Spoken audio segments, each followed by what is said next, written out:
I figured I'd make a video real quick while I'm stuck in traffic. They're doing some road work today.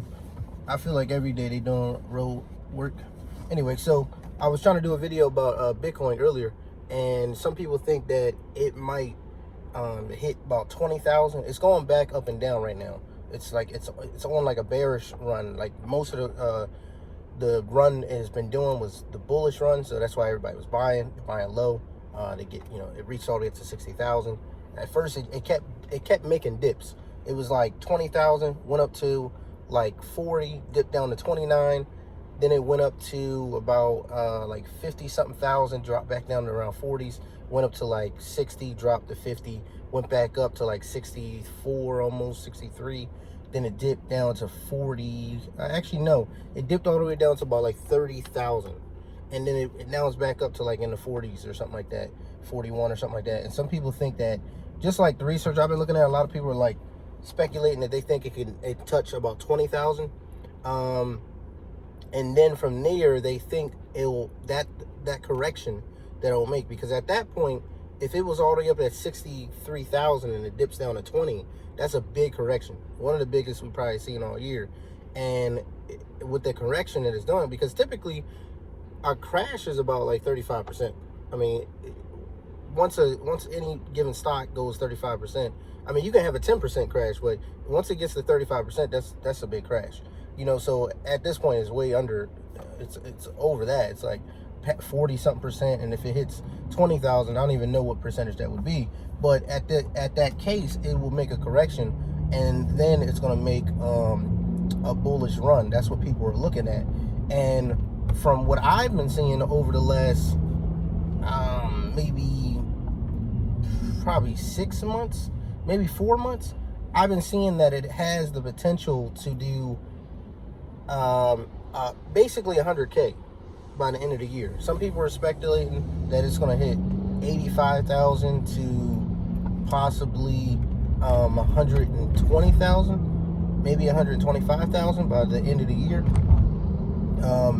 And for it to do that, it had to make a correction first.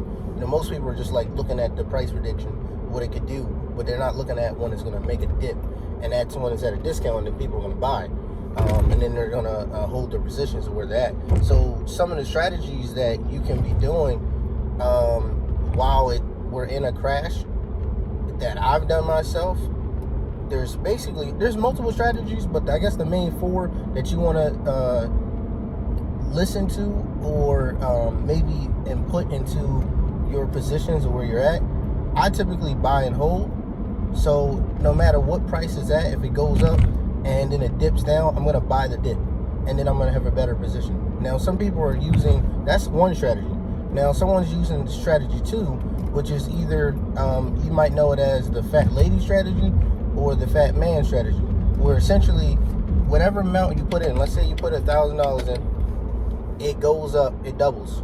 At that point, you're going to pull out half. Now you got your $1,000 back. You're going to put 500 to the side in a pot that you don't touch. The other 500, when the market dips, you buy back in. Now you got a better position.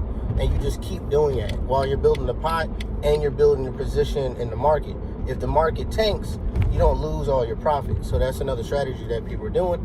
The third strategy, when there's a dip happening, people use the 10-day basically dollar. It's a dollar cost average. So let's say you take $1,000. At that point, you're gonna buy for the next 10 days $100 in the market if it goes up or down. So that way you can catch an average of what the dip might be. So you can grab that way you don't buy at day 5 $1,000 and then it dipped lower, and you could have grabbed a bigger percentage. So that's what people will do there.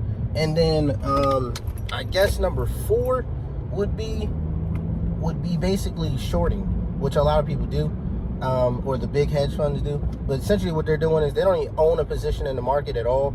They're putting in puts saying that the market's going to take a dip, or they'll and this is when it's going down. You can put in calls if it's going up, but in this circumstance, they're putting in puts, don't own any shares, but they basically have the buying power to sell it at a certain cost, or vice versa if the market's going up. And that's what some people are doing while they're holding and buying the dips. They could be also putting in placements to short and put in puts if it's going down, so they're profiting on both ends. So that's basically, you know, my catch. I don't know what's the terminology, catch 20-30, you know, catch 30 freight.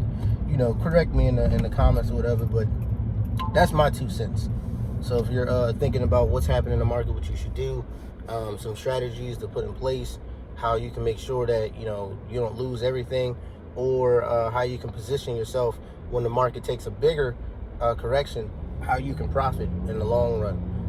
It was funny, I watched a video earlier. This lady was 97 years old, and her son, or her grandson it might have been, she said that, I mean, it might have been her son. Basically, he bought, when Bitcoin was at $30 a price of a coin, he bought 1,000 worth, and now it's sitting around like $40 million, maybe more than that. It's just crazy.